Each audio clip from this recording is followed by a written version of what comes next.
Welcome students. Start करेंगे West Bengal council class 11 science mathematics में semester 1 के।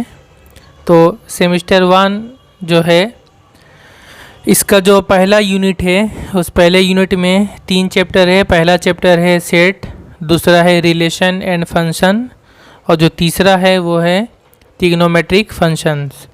तो जो पहला जो चैप्टर है सेट, तो उसका जो डिटेल चैप्टर है जो कि सेमेस्टर सिस्टम लागू होने से पहले था, वो मैंने अपने यूट्यूब चैनल में कंप्लीट कर दिया था और उसका प्ले लिस्ट मैं डिस्क्रिप्शन में दे दूंगा, वहाँ से आप देख सकते हैं, या फिर मेरे यूट्यूब चैनल के प्ले लिस्ट से भी आप वहाँ से देख सकते हैं। तो वहाँ पर जो था, जैसा कि हमें पता है सेमेस्टर 1 में MCQ सिर्फ रहेगा, MCQ क्वेश्चन। तो सेट थ्योरी का जो MCQ क्वेश्चन जो है वो जो पुराना वाला बुक था उसमें 1 से लेकर 23 तक MCQ है। और अब जो है 2025 में, चूँकि पिछले साल ही सेमेस्टर सिस्टम लागू हुआ है, 2025 में जो है अभी 2 पार्ट में क्लास 11 का बुक बांट दिया गया है। सेमेस्टर 1 का बुक अलग है, सेमेस्टर 2 का बुक अलग है। तो सेमेस्टर 1 का जो न्यू बुक है उसमें 1 से लेके 23 MCQ same as it is है जैसे कि पुराना बुक में था, और उसके साथ भी बहुत तरह का वैरायटी टाइप का क्वेश्चन ऐड हुआ है जो मैं सब बताऊंगा। ठीक है, मैं सारा वीडियो बनाऊंगा। अभी जो आप देख रहे हैं मेरे पास जो ये है, ये पिछले साल यानी 2024 में जब ओल्ड बुक था तो उसके साथ छाया प्रकाशनी का ये एक एक्सक्लूसिव एडेंडम था, यानी कि MCQ इसमें MCQ ऐड करके एक पतला सा एक बुक बनाया गया था सेमेस्टर 1 और सेमेस्टर 2 के लिए। क्लास 11 सेमेस्टर 1 और सेमेस्टर 2 के लिए बनाया गया था।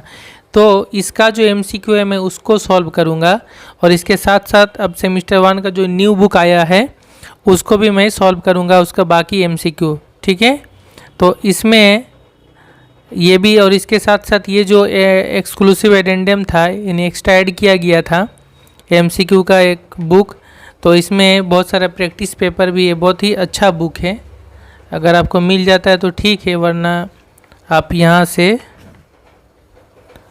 चैनल से आप देख लेंगे। ओके, तो ये जो सेट थ्योरी है पहला वाला, यहाँ से इसका हम MCQ 1 बाय 1 सॉल्व करेंगे। ठीक है, इसमें टोटल जो है चैप्टर 1 में 32 MCQ दिया गया है। तो हम पहले इस वीडियो में 16 MCQ देखेंगे, उसके बाद नेक्स्ट वीडियो में हम बाकी MCQ देखेंगे। तो चलिए स्टार्ट करते हैं। तो पहला MCQ है, if A is the set whose elements are obtained by adding 1 to each of the even numbers, then the set builder notation of A is. कहा जा रहा है ए एक ऐसा सेट है जो किस तरह से आ रहा है, कहा जा रहा है जितना भी इवन नंबर है उन सभी में 1 को ऐड करके एक सेट आ रहा है जिसको हम लोग कह रहे हैं सेट ए। ठीक है, तो जितना भी इवन नंबर उसमें 1 को ऐड करके जो सेट बनेगा उसको हम नाम दे रहे हैं सेट ए। तो इनमें से सेट ए कौन सा होगा? तो सबसे पहले आप देखिए कि इवन नंबर में अगर 1 ऐड करेंगे तो इवन नंबर में 1 ऐड करने से क्या बन जाएगा, वो ऑड बन जाएगा, है ना। जैसे 2 एक इवन नंबर उसमें 1 ऐड कर देंगे तो वो बन जाएगा 3, तो 3 तो ऑड है। तो जितना भी इवन नंबर में जब 1 ऐड करेंगे तो वो बन जाएगा ऑड। ठीक है, तो यहाँ से आप देखेंगे 4 ऑप्शन में, यहाँ पे आप देख रहे हैं एक्स इवन है, एक्स इंटीजर है, ये दोनों ऑप्शन तो यहाँ से कैंसिल हो जाएगा, यानी ऑप्शन ए और ऑप्शन डी। अब बचा ऑप्शन बी और सी, जहाँ पे दोनों में जगह में लिखा हुआ है ऑड। तो इन दोनों में से अब कौन वाला सही होगा? तो देखिए इवन तो होगा, यहाँ पर साथ में क्या लिख रहा है, एक्स ऑड है, सॉरी इवन ऑड तो होगा, लेकिन साथ में क्या लिख रहा है, जो एक्स है वो 1 से बड़ा होगा, ग्रेटर देन 1 होगा। तो देखिए, और यहाँ पर कह रहा है x belongs to set of integers यानी जेड, यानी एक्स जो होगा वो इंटीजर होगा। तो इन दोनों में सब कौन सा सही है? तो देखिए अगर हम एक्स को 1 से बड़ा लेंगे तो हो जाएगा जैसे 3, 5, 7, ये सभी ऑड है ना। और इसमें लेंगे तो इंटीजर अगर लेंगे तो फिर वो 1 से बड़ा भी हो सकता है, 1 से छोटा भी हो सकता है। तो अब इनमें से कौन सा सही है? तो देखिए यहाँ पे कुछ ऐसा लिखा हुआ नहीं है कि ये इवन नंबर हम 1 से बड़ा ही ले रहे हैं। तो इसलिए जो ऑड नंबर आएगा ऐसा कोई ज़रूरी नहीं है कि वो सभी एक से बड़ा होगा, वो एक से छोटा भी हो सकता है। ठीक है, जैसे कि -3 -5 ये सब भी ऑड नंबर है और ये एक से छोटा है। तो इसका जो सही जवाब होगा वो होगा सी, यानी एक्स ऑड होगा लेकिन क्या होगा, एक्स वो इंटीजर होगा। ओके, तो इसका करेक्ट ऑप्शन होगा सी। यहाँ पर मैंने इसको थोड़ा आसान शॉर्ट में लिख दिया इस तरह से कि 1 + इवन क्या हो जाएगा, ऑड हो जाएगा, लेकिन नॉट नेसेसरी ग्रेटर देन 1, ये ज़रूरी नहीं कि वह सभी एक से बड़ा होगा। जैसे -3 -1 -5 ये सब भी क्या है, ये सब भी ऑड है लेकिन नेगेटिव में ऑड है, और ये सभी एक से छोटा है, ये भी ऑड है। तो इसका जो सही जवाब होगा वो होगा ऑप्शन सी होगा। ठीक है, दूसरा है इन ए क्लास ऑफ 30 पीपल्स, 30 स्टूडेंट का एक क्लास है, उसमें से 12 टेक मैथमेटिक्स, 12 ने मैथमेटिक्स लिया, 16 टेक फिजिक्स, 16 बच्चों ने फिजिक्स लिया, एंड 18 टेक केमिस्ट्री, और 18 बच्चों ने केमिस्ट्री लिया। If all the 30 peoples take at least 1 subject, कहा जा रहा है वो 30 बच्चों में से सभी ने कम से कम एक सब्जेक्ट तो लिया है। ठीक है, and no one take all 3, और इनमें से कोई ऐसा बच्चा नहीं कि जिसने तीनों सब्जेक्ट लिया है। ठीक, then the number of peoples taking 2 subject is, तो फिर 2 सब्जेक्ट लेने वाले बच्चे कितने हैं। अच्छा, इसमें एक और बात याद रखिएगा, आपको लगता होगा 12 ने मैथ लिया, 16 ने फिजिक्स लिया और 18 बच्चों ने मैथ, इन सब को जोड़ेंगे तो टोटल 30 से ज़्यादा हो जा रहा है, ये कैसे। तो इसमें ये बात समझ लीजिए कि 12 ने जो मैथमेटिक्स लिया, इसका मतलब ये नहीं कि इन लोगों ने सिर्फ मैथमेटिक्स लिया है, इसमें से कुछ बच्चे ऐसे हो सकते हैं जो फिजिक्स भी लिए हैं या केमिस्ट्री लिए होंगे, इस तरह से। यानी कुछ बच्चे ऐसा है जो मैक्सिमम 2 सब्जेक्ट तो लिए होंगे और हर बच्चे ने कोई एक सब्जेक्ट तो लिया ही है, लेकिन कोई भी ऐसा बच्चा नहीं कि जिसने तीनों सब्जेक्ट लिया है। तो इसको सेट थ्योरी से हम कैसे सॉल्व करेंगे, तो देखिए इस तरह से हम बना लेंगे। देखिए ये मैथमेटिक्स लेने वाले बच्चे 12, number of peoples taking mathematics, इसलिए मैंने एम लिख दिया। ठीक है, तो 12, फिजिक्स लेने वाले बच्चे 16 और केमिस्ट्री लेने वाले 18। ठीक है, तीनों एक साथ अगर लेते हैं तो ऐसे बच्चे कितने, 0, कोई भी नहीं है। तो ये हो गया ना इंटरसेक्शन, इंटरसेक्शन मतलब तीनों सब्जेक्ट को लिया, ऐसे कितने बच्चे, ऐसे 0 बच्चे। और तीनों को मैंने सभी सब्जेक्ट के जितने भी बच्चे सबको ऐड करेंगे कितना हो जाएगा, 30 हो जाएगा। ये हो जाएगा कप यूनियन हो जाएगा, है ना, कप हो जाएगा 30। अब हमें एक फॉर्मूला पता है ये वाला, number of M union P union C equal to N number of M plus number of P plus number of C minus N of number of M intersection P minus number of P intersection C minus number of M intersection C, है ना। यानी एक बार M P फिर P C फिर M सी और plus last में तीनों का ये इंटरसेक्शन होगा। ये फॉर्मूला में पता है। अब जस्ट हम वैल्यू पुट कर देंगे। यहाँ पे ये टोटल कितने बच्चे 30 है, एन एम कितना 12, यहाँ पे 16, यहाँ पे 18 माइनस ये सभी रहेगा तीनों, और ये वाला कितना हो गया 0 हो गया। तो अब इसका वैल्यू क्या आ रहा है, इसका वैल्यू इस सभी को हम लेफ्ट साइड में लेके जाएंगे तो ये प्लस में हो जाएगा और इधर में हो जाएगा, ये तीनों को ऐड करेंगे 46। ठीक है, और यहाँ पे ये 30 इधर आएगा -30, तो 46 - 30 कितना गया 16। इसका क्या मतलब है, इसका मतलब है कि वो बच्चे जो मैथ और फिजिक्स दोनों लिए हैं ना, इंटरसेक्शन मतलब क्या होता है, एंड हो जाता है। यानी मैथ फिजिक्स दोनों लिए ऐसे बच्चे, या फिजिक्स केमिस्ट्री दोनों लिए ऐसे बच्चे, या फिर जो मैथ और केमिस्ट्री लिए ऐसे बच्चे। तो हमसे ये सवाल ही पूछा गया कम से कम 2 सब्जेक्ट लेने वाले टोटल कितने बच्चे हैं। तो 2 सब्जेक्ट लेने वाले इसका प्लस इसका तीनों को ऐड करके आएगा, ये कितना होगा 16 बच्चे। तो फिर इसका करेक्ट आंसर होगा ए, यानी 16 होगा।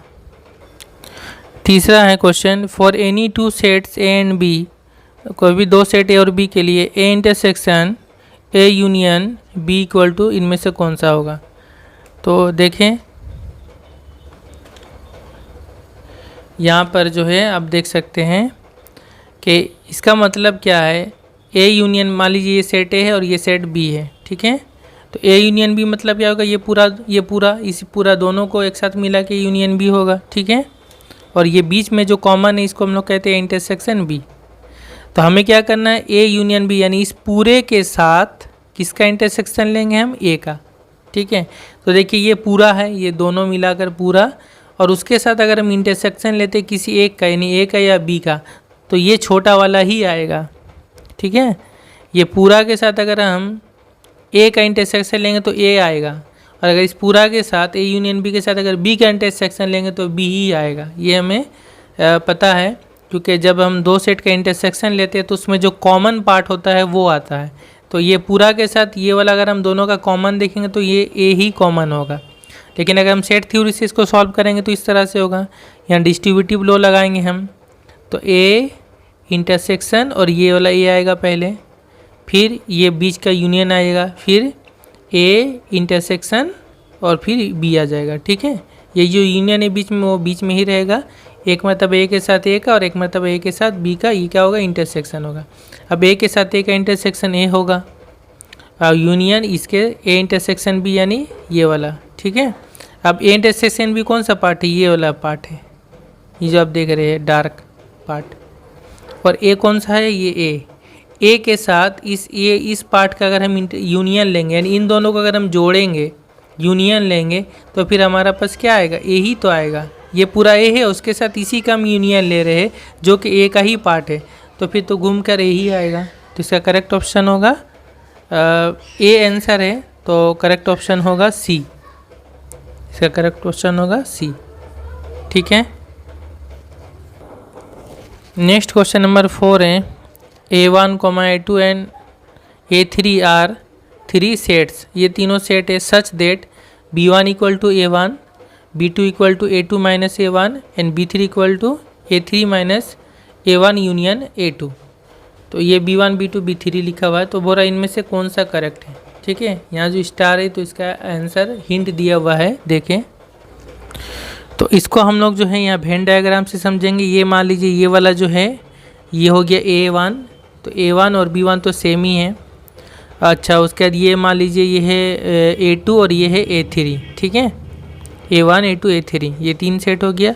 अब B2 मतलब क्या लिखा हुआ है, B2 मतलब है A2 माइनस A1, तो A2 से A1 माइनस करेंगे तो B2 आएगा, तो ये हो गया A2। इसमें से हम A1 को माइनस करेंगे, जो पार्ट इसके अंदर A1 का आ गया इस A2 के अंदर में, उसको माइनस कर देंगे, तो फिर ये जो B2 आ जाएगा। ये B2 कौन सा पार्ट है, यहाँ पे इस तरह से दिखा रहा है, हॉरिजॉन्टल लाइन वाला, ये वाला पार्ट, जहाँ तक ये हॉरिजॉन्टल लाइन है ये वाला। ठीक है, इसको अगर हम यहाँ से दिखाना चाहेंगे तो हम इस तरह से समझा सकते हैं। ये A1 B1 हो गया, ये जो लिखा हुआ है B2 मतलब A2 माइनस A1, तो ये A2 से A1 माइनस करेंगे तो ये वाला पार्ट इस तरह से इतना दूर, इसमें ये वाला पार्ट जो A1 का पार्ट आ रहा था इसके अंदर, इसको छोड़कर ये हो गया B2। और जो B3 है, B3 क्या है, B3 है कि A1 और A2 का जो यूनियन है उसको माइनस करना पड़ेगा A3 से, मतलब कौन सा पार्ट, A1 A2 ये दोनों मिलाकर होगा। अब A3 B3 मतलब हो रहा है इन दोनों को यहाँ से हटा दे A3 से, A3 ये वाला है, यानी ये जो नीचे वाला पार्ट है जो इस तरह लिखा हुआ सलांट लाइन, तिरछा लाइन है, ये वाला पार्ट ये हो गया B3। अगर हम इसमें से देखेंगे तो ये वाला होगा B3, ये वाला पार्ट इस तरह से, खाली ये इतना दूर, इतना थोड़ा पार्ट जो है ये हो गया B3। ठीक है, A3 मतलब ये पूरा गोल, जबकि B3 मतलब क्या होगा, सिर्फ ये वाला इसे जो पार्ट देख रहे हैं आप, इस टाइप का पार्ट, और A1 तो ये पूरा है B1। तो फिर आप यहाँ से देख सकते हैं, अगर हम B1 मतलब हो गया ये पूरा, जिसमें इस तरह, सॉरी इस तरह का लाइन दिया हुआ था बुक में, इस तरह का लाइन दिया हुआ है, और B2 मतलब हो गया ये वाला पार्ट जो इधर आप देख रहे हैं इस तरह से, इस टाइप का है, और B3 मतलब ये वाला पार्ट। ठीक है, तो इन तीनों को अगर हम यूनियन करेंगे, यानी B1 union B2 union B3, तो इन तीनों का यूनियन और A1 A2 A3 का यूनियन दोनों सेम ही होगा। A1 A2 A3 का यूनियन माने ये पूरा, अब B1 B2 B3 का यूनियन भी ये पूरा ही हो रहा है। ठीक है, क्योंकि A1 मतलब तो ये पूरा गोल, और B2 मतलब ये वाला पार्ट इस तरह से जो आप देख रहे हैं इस टाइप का जो दिया हुआ है इस तरह से, ये B हो गया B2 ये वाला पार्ट। और B3 कैसा है, ऐसे ऐसे और इस तरह से है, ठीक है, यानी इस तरह से ये हो गया B3। आप देख सकते हैं ऐसे ऐसे और इस तरह, ये तीनों पार्ट को अगर हम जोड़े देंगे तो फिर हमारा ये पूरा ही आ जाएगा। तो ये करेक्ट आंसर होगा, यानी ऑप्शन ए होगा। नंबर 5 है, if A intersection B equal to 5 then A union B complement equal to क्या होगा। तो देखिए A intersection B equal to 5 मतलब क्या होगा कि इन दोनों में कोई कॉमन एलिमेंट नहीं है। तो इसका मतलब ये होगा A जो होगा वो B कॉम्प्लीमेंट का सबसेट होगा, है ना, यानी A B के अंदर नहीं हो, B में तो नहीं है तो B के कॉम्प्लीमेंट का अंदर होगा, यानी A जो होगा वो B कॉम्प्लीमेंट के अंदर होगा, उसका सबसेट होगा, ठीक है। तो फिर अब अगर हम A B के अंदर में B कॉम्प्लीमेंट के अंदर में ही है तो अब इसका और इसका अगर हम यूनियन लेंगे, इन दोनों का यूनियन अगर लेंगे तो ये बड़ा वाला ही आएगा ये पूरा, यानी B कॉम्प्लीमेंट आएगा, ठीक है। तो करेक्ट ऑप्शन होगा डी। क्वेश्चन नंबर 6 है, there are 10,000 families in a town. एक टाउन में 10,000 फैमिली है। It was found that 40% families buy newspaper. इसमें से 40% फैमिली न्यूज़पेपर खरीदते हैं। कौन सा न्यूज़पेपर खरीदते हैं, न्यूज़पेपर ए। 20% फैमिलीज बाय न्यूज़पेपर बी। 20% लोग दूसरा टाइप यानी बी न्यूज़पेपर खरीदते हैं। और 10% फैमिलीज बाय न्यूज़पेपर सी, और 10% लोग सी न्यूज़पेपर खरीदते हैं। 5% families buy A and B. 5% लोग ए बी यानी दोनों तरह का न्यूज़पेपर खरीदते हैं। 3% buy B and C, B और सी दोनों खरीदते हैं। And 4% buy A and C, ठीक है। ये 2% of them buy all the 3 newspaper, और 2% लोग ऐसे जो तीनों तरह के न्यूज़पेपर खरीदते हैं, यानी ए बी और सी तीनों। तो फिर हमें पता करना है then the number of families who buy newspaper A only. तो इनमें से सिर्फ न्यूज़पेपर ए को कितने लोग खरीदते हैं। तो यहाँ से आप चकमा ना खा जाए कि जैसे यहाँ पे लिखा हुआ तो है कि ए न्यूज़पेपर को ख़रीदने वाला फैमिली कितना परसेंट है, 40%। तो इसका मतलब ये नहीं है कि ये लोग सिर्फ न्यूज़पेपर ए ही खरीदते। इस 40% में ऐसे भी लोग हो सकते हैं जो ए तो खरीदते हैं, लेकिन उसमें से कुछ ऐसे भी हो सकते हैं जो बी खरीदते हो, सी भी खरीदते हो, लेकिन चूँकि वो ए खरीदते हैं इसलिए इसको कहा गया 40%। तो 40% का मतलब ये नहीं होता है कि ये वो लोग जो सिर्फ न्यूज़पेपर ए खरीदते हैं। ये न्यूज़पेपर ए तो खरीदते हैं, साथ में कुछ और भी खरीद सकते हैं, लेकिन न्यूज़पेपर ए खरीदते हैं इसलिए कहा गया 40% फैमिलीज़।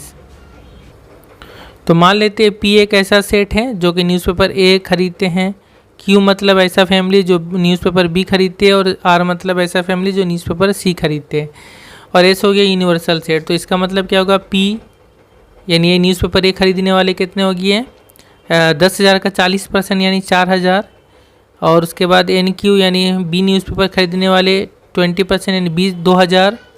और आर हो गया ये सी 1,000, ठीक है।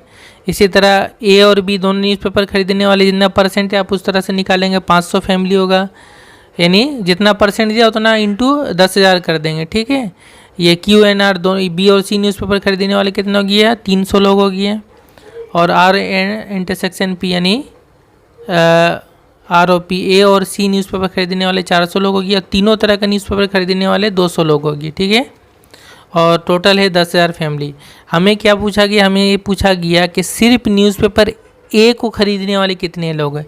तो सिर्फ न्यूज़पेपर ए मतलब पी इसको माना गया पी इंटरसेक्शन, बाकी को नहीं खरीदेंगे। तो बाकी को नहीं खरीदेंगे यानी क्यू और आर। तो क्यू और आर का हम क्या ले लेंगे, कॉम्प्लीमेंट ले लेंगे। इसका मतलब ये होगा कि ये वो लोग होंगे जो सिर्फ न्यूज़पेपर ए को खरीदते हैं, यानी पी यहाँ पर है, और बाकी दोनों को नहीं खरीदते। यानी कॉम्प्लीमेंट मतलब क्या, अगर सिर्फ क्यू होता मतलब बी को खरीद रहे हैं, क्यू का कॉम्प्लीमेंट हो गया मतलब क्यू को नहीं खरीद रहे हैं, ठीक है ना, बी को नहीं खरीद रहे हैं। तो इसका फॉर्मूला बुक में दिया हुआ है कि इस तरह का रहेगा, P intersection Q complement intersection R complement, यानी सिर्फ पी को पी यानी न्यूज़पेपर ए को खरीदने वाले। तो इसका फॉर्मूला ये होता है, N of P minus N of P intersection Q minus N of P intersection R plus N of P intersection Q intersection are.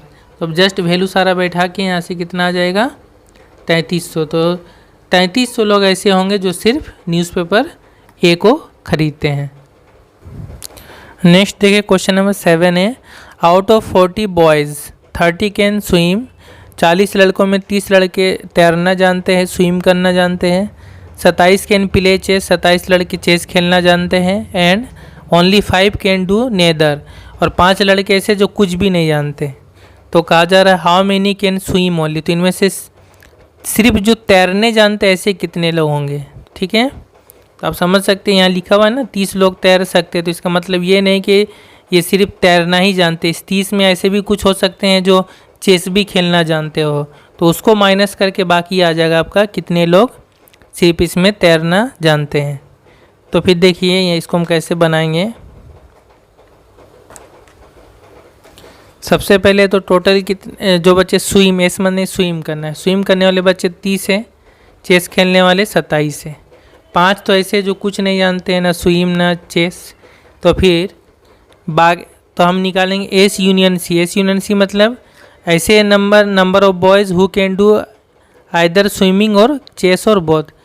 Union मतलब क्या होता है, या तो ये कर सकते हैं या तो ये कर सकते हैं या दोनों ही कर सकते हैं ना। यूनियन मतलब ये होता है, यानी ऐसे बच्चे जो या तो स्विम कर सकते हैं या तो चेस खेल सकते हैं या दोनों काम कर सकते हैं। ये कैसे निकलेगा, टोटल बच्चे 30 हैं, टोटल 40 में से 5 बच्चे ऐसे हैं जो कुछ भी नहीं कर सकते, उसको बस माइनस कर देंगे।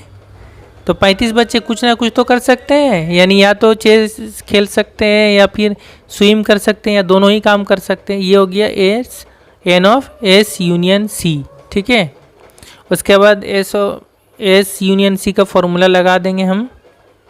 तो फार्मूला क्या हो जाएगा, N of S plus N of C minus N of S intersection C. Value बैठा दी, इसका मतलब 35, यहाँ 30, यहाँ 27, ये आ गया माइनस। अब यहाँ पे इसका वैल्यू क्या आ जाएगा, यहाँ से यहाँ दोनों जोड़ देंगे 57 माइनस 35 इक्वल टू 22। तो 22 बच्चे ऐसे हैं जो दोनों काम कर सकते हैं। इंटरसेक्शन मतलब क्या है, दोनों काम कर सकते हैं। तो 22 बच्चे ऐसे हैं जो दोनों काम कर सकते हैं, यानी स्विम भी कर सकते हैं और चेस भी खेल सकते हैं। तो फिर ऐसे बच्चे जो सिर्फ स्विम कर सकते हैं वो कैसे निकलेगा, यानी स्विम करने वाले बच्चे 30 हैं, उसमें से माइनस कर देंगे जो दोनों काम कर सकते हैं, यानी तैर भी सकते हैं स्विम भी कर सकते हो। ये निकला हमारा 22, तो 22 माइनस कर देंगे 8, तो 8 बच्चे ऐसे आ जाएंगे जो सिर्फ और सिर्फ स्विम कर सकते हैं। क्यों, हमें पता है 30 में से ऐसे भी बच्चे शामिल हैं जो स्विम भी कर सकते हैं और चेस भी खेल सकते हैं। तो 30 में से तो उसको माइनस करना पड़ेगा ना, तब ना पता चलेगा। बाकी जो बच गया वो सिर्फ और सिर्फ स्विम कर सकते हैं, तैर सकते हैं। ये 8 हो गया। ठीक, तो करेक्ट ऑप्शन होगा ए। क्वेश्चन नंबर 8 है, let A and B be two subsets of the universal set U if N of U equal to 800, N of A 300, N of B 400 and N of A intersection B 100, then the number of elements in this. इसमें कितने element होंगे, तो देखिए यहाँ आसानी है, मुश्किल नहीं है। इसमें कितने एलिमेंट होंगे, ये क्या है, A complement intersection B complement. तो हम यहाँ डी मॉर्गन्स लॉ लगाएंगे, तो ये एक्चुअली में क्या होगा, एन ऑफ ये दोनों का कॉम्प्लीमेंट है तो एक साथ आ जाएगा कॉम्प्लीमेंट, और इंटरसेक्शन की जगह क्या बन जाएगा, यूनियन बन जाएगा। ठीक है, अब इसका मतलब क्या होता है, एन ऑफ किसी भी का कॉम्प्लीमेंट मतलब क्या, यूनिवर्सल से इसको हटा देंगे, यानी इसको माइनस करेंगे, N of A union B है ना, यूनियन से यूनिवर्सल से इसको माइनस करेंगे तो आ जाएगा उसका कॉम्प्लीमेंट आता है ना। हमें पता है ना कि N of A plus N of A complement equal to होता है एन ऑफ यूनिवर्सल सेट। तो फिर आप इसको निकालेंगे तो इधर माइनस करेंगे, एन ऑफ एस से इसको माइनस करेंगे, है ना, उसी तरह से हमने निकाला है।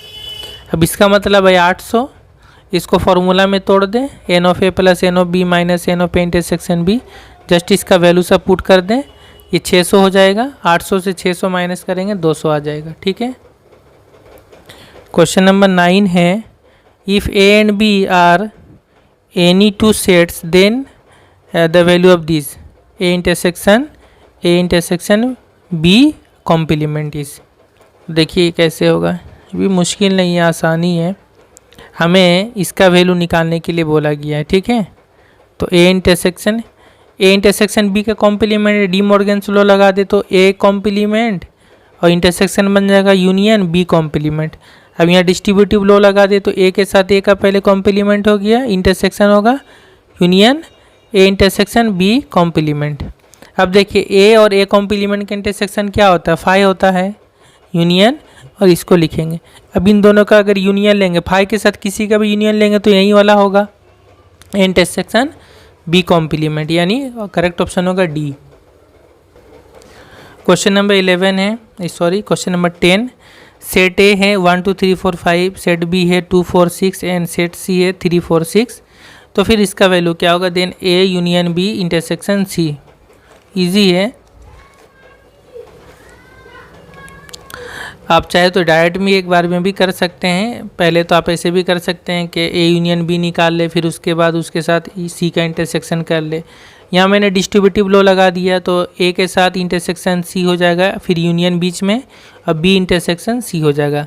अब ए इंटरसेक्शन सी क्या होगा, यानी ए और सी में क्या क्या कॉमन है, सेट ए ये वाला और सेट सी ये वाला, इसमें कॉमन क्या क्या मिल रहा है देखें, 3 4 यहाँ भी है और 3 4 यहाँ भी, दोनों में कॉमन है, ये आ गया A intersection C. Union B intersection क्या होगा, बी और सी में कॉमन क्या है, देखिए 4 और 6 दोनों में कॉमन है। अब इन दोनों का यूनियन मतलब इसके सारे एलिमेंट लिखे जाएंगे, 3 4 जो कॉमन है वो भी है, जो कॉमन है नहीं है वो भी, तो 3 आएगा, 4 दोनों में है वो भी आएगा, और साथ में 6 आएगा, 3 4 6, तो आंसर हो जाएगा डी 3 4 6। क्वेश्चन नंबर 11 है, सेट ए है A N, sorry let set A N equal to क्या है, X such that 2 + 1 by N less equal to X less equal to 10 - 1 by N. N का वैल्यू होगा 1 2 3 4, इस तरह से डॉट डॉट डॉट सारा वैल्यू होगा। Then the set A1 union A2 union A3 union dot dot dot union AN union dot dot dot, ये चलता रहेगा, ठीक है। इन सारे सेट का यूनियन क्या होगा, तो देखिए A1 मतलब n के जगह हम 1 पुट कर देंगे, दोनों से जो वैल्यू आएगा। फिर A2 मतलब क्या होगा, यहाँ 2 पुट करेंगे, यहाँ भी 2 हो जाएगा, यहाँ भी 2 हो जाएगा, इस तरह से हम सारा करेंगे, ठीक है। तो यहाँ से आप देखिए ये जितना भी सेट आएगा ये सभी इस तरह का ही आता जाएगा, सिर्फ 1 के जगह n के जगह चेंज होता रहेगा, पहले 1 आएगा, फिर 2 आएगा, फिर 3 आएगा, फिर 4 आएगा, इस तरह से। इसको आप समझने का कोशिश कीजिए कि इसका मतलब क्या है, 2 + समथिंग, n का वैल्यू 1 लो 2 ले जो भी लो, ठीक है। तो ये 2 में कोई चीज़ ऐड हो रहा है, ये पॉजिटिव हो जाएगा क्योंकि n तो पॉजिटिव है ना ये सारा, तो ये 2 + समथिंग आएगा, यानी 2 से बड़ा आएगा। इतना तो क्लियर हो गया कि 2 से बड़ा आएगा, तो x का वैल्यू 2 से बड़ा आएगा। और इधर जब हम n का वैल्यू जो भी पुट करेंगे, हम 1 2 3 कुछ भी पुट करें, 10 - समथिंग, यानी 10 से कुछ चीज़ माइनस करेंगे तो 10 से छोटा हो जाएगा। तो यहाँ जितना भी आएगा सेट, वो सब में आप देखेंगे जो x का वैल्यू आएगा वो 2 से बड़ा ग्रेटर देन 2 होगा और लेस देन 10 होगा। फिर उनका सभी अगर यूनियन भी लेंगे तो उसी तरह का वैल्यू आएगा, greater than 2 and less than 10 होगा। तो इसमें जो सही आंसर होगा वो हो जाएगा सी, यानी x का वैल्यू 2 से बड़ा होगा और 10 से छोटा होगा। ये वाला नहीं होगा, 2 के इक्वल नहीं हो सकता, 2 के इक्वल नहीं होगा, क्यों, क्योंकि n का वैल्यू तो ऐसा नहीं कि 0 है या इस तरह का कोई वैल्यू के ये 2 के इक्वल आ सकता है, ऐसा तो नहीं है कि 2 के इक्वल आएगा, हमेशा 2 से बड़ा ही आएगा, ठीक है। तो फिर ये वाला सही ऑप्शन होगा, या फिर यहाँ से 10 के इक्वल भी नहीं आ सकता क्योंकि यहाँ 10 से हमेशा माइनस होगा कुछ ना कुछ, 10 के इक्वल नहीं हो सकता, तो फिर करेक्ट ऑप्शन होगा सी, ठीक है। फिर है question number 12, if A equal to set 5 है ना, एम्प्टी सेट है, then number of elements in the power set of A, तो ए का पावर सेट में कितना एलिमेंट होगा, तो हमें पता है अगर एक 5 हो तो उसका पावर सेट में कम से कम वही वाला सेट तो होगा। पावर सेट का मतलब हमें पता है कि अगर ए 5 है तो उसका पावर सेट में कम से कम वो सारा सबसेट आता है, ए का सारा सबसेट, तो 5 का कम से कम एक सबसेट कौन सा है, 5 ही है। तो फिर पावर सेट ऑफ ए में कितना एलिमेंट हुआ, एक ही एलिमेंट हो गया 5, तो number of elements in power set of A equal to 1 होगा, तो करेक्ट ऑप्शन होगा बी। नेक्स्ट है which is the simplified representation of this, पर इसका सबसे शॉर्ट फॉर्म कौन सा होगा इसमें से, तो देखिए इसको किस तरह से बनाएंगे। देखिए हमसे जो पूछा, हमसे इसका शॉर्ट पूछा कि इसका सब मिला करके क्या होगा ये वाला, तो इसको हम वेन डायग्राम से समझें कि वेन डायग्राम में जो है A complement intersection B complement intersection C, ये वाला, उसके बाद बी इंटरसेक्शन सी ये दूसरा वाला, एंड सी इंटरसेक्शन ये तीसरा को किस तरह से यहाँ पे दिखाया गया है। पहला वाला को दिखाया गया स्लैंटिंग लाइन्स, यानी ये वाला। इसका मतलब क्या, ए कॉम्प्लीमेंट होगा, बी कॉम्प्लीमेंट होगा, सी पूरा रहेगा, तो सी वाला में से किसको माइनस करना पड़े।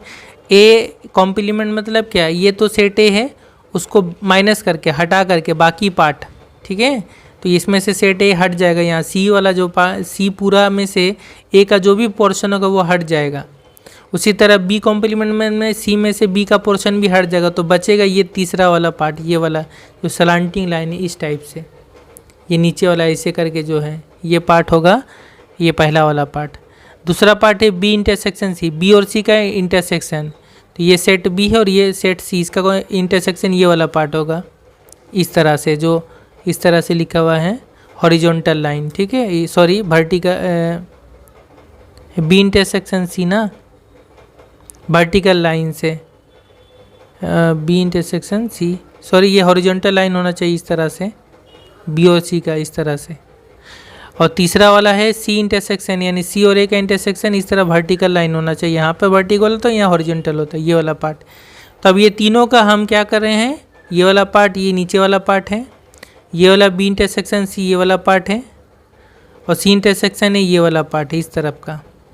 तो इन तीनों का अगर हम यूनियन लेंगे तो फिर कौन सा सेट आ रहा है, ये पूरा आ जा रहा है, यानी सी आ रहा है, तो इसका करेक्ट ऑप्शन क्या होगा, सी होगा, यानी C is the correct option.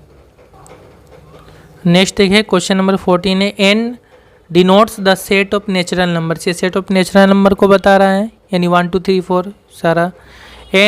N of index A equal to A N such that N belongs to N, यानी एन ए मतलब क्या होगा, एन के साथ ए का मल्टीप्लाई करके जो भी आएगा, ठीक है। तो फिर बोला N of 5 intersection N of 7 will be, ये कौन सा होगा।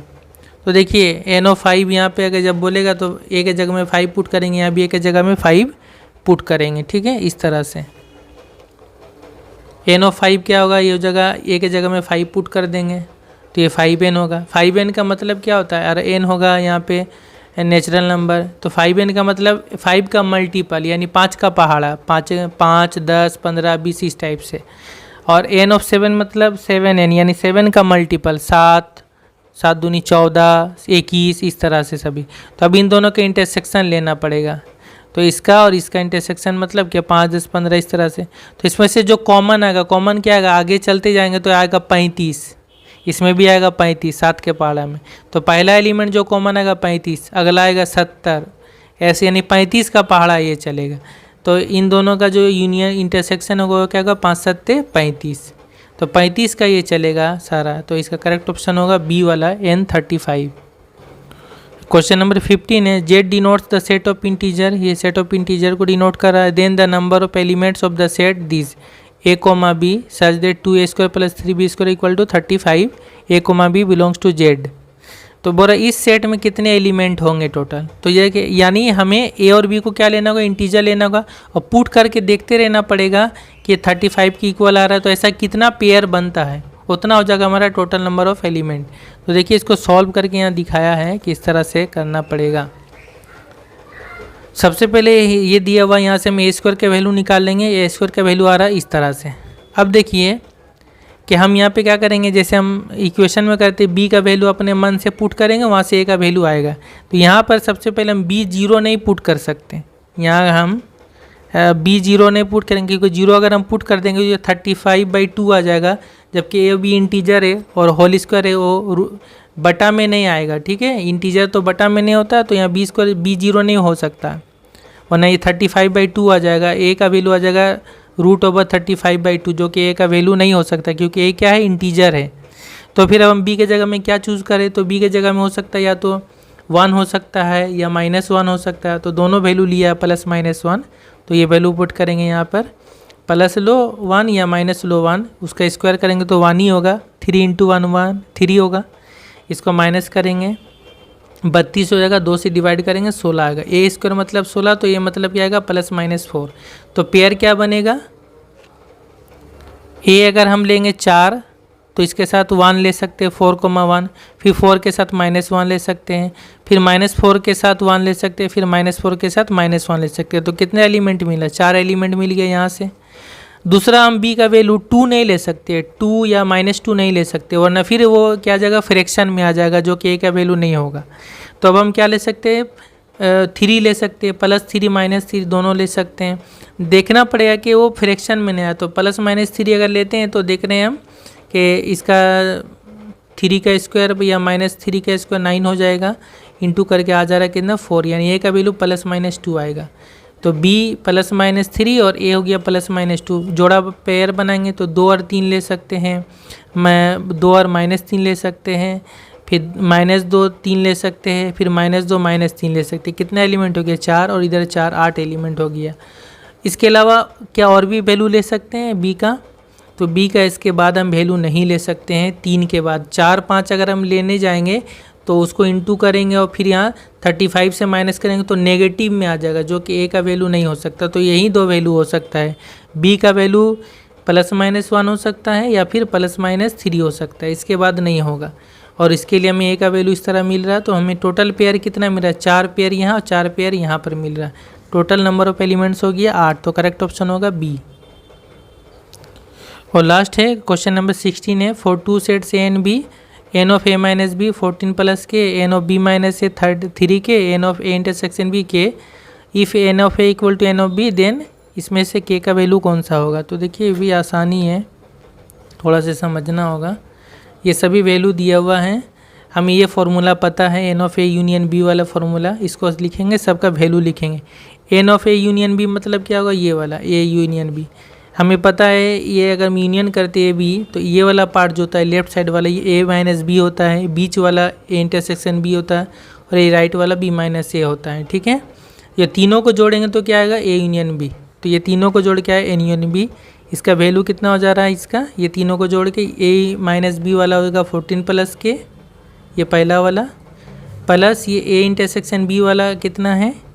a इंटरसेक्शन b ये k है, यहाँ k लिखेंगे, प्लस b माइनस से, b माइनस का वैल्यू 3 के, ये तीनों जोड़ देंगे। ठीक है, ये लेफ्ट साइड हो गया। राइट साइड में n of a n of b, ये दोनों तो सेम है, तो जब दोनों सेम है तो 2 मरतबा 2n लिखे हमने, फिर माइनस a इंटरसेक्शन b कितना है? k है, तो यहाँ k लिखा हमने। ठीक है, अब इसका भी वैल्यू हम लिखेंगे 2, इसका n ऑफ a मतलब क्या? ये वाला a है, a में क्या क्या ऐड है? ये दोनों ऐड है, यानी a माइनस बी 14 प्लस के, प्लस ये वाला इंटरसेक्शन का वैल्यू है k, है ना, ये हो गया 2, बाहर में रहेगा ये, इसका वैल्यू हो गया n ऑफ a का वैल्यू।